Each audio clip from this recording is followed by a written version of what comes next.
Concept juif du jour et de la nuit.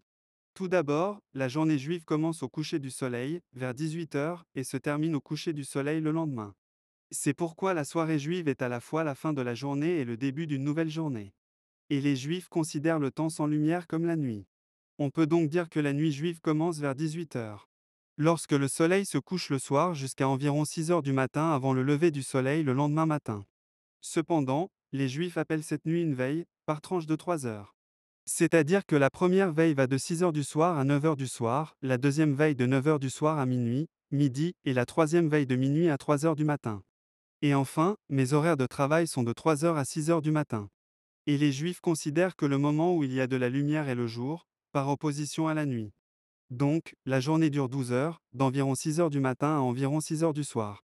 Cependant, les Juifs divisaient ces 12 heures de lumière du jour en unités d'une heure et les appelaient heure 0, première heure, deuxième heure, etc. Ainsi, la première heure est vers 6 heures du matin, lorsque la lumière commence, la deuxième heure est vers 7 heures du matin, la troisième heure est vers 9 heures du matin, et la sixième heure est vers midi ou midi. Et mon heure de 9 heures est vers 3 heures de l'après-midi, et ma douzième heure est vers 6 heures du soir, lorsque la lumière s'éteint.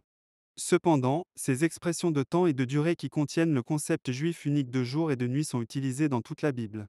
Par conséquent, je crois que connaître ces concepts juifs et les significations du temps et examiner la Bible sera d'une certaine aide pour comprendre la Bible. Et pour votre information, l'apôtre Jean a écrit principalement en utilisant le système horaire romain, qui est similaire au système horaire actuel, dans l'évangile de Jean. C'est ce qui le distingue des autres évangiles.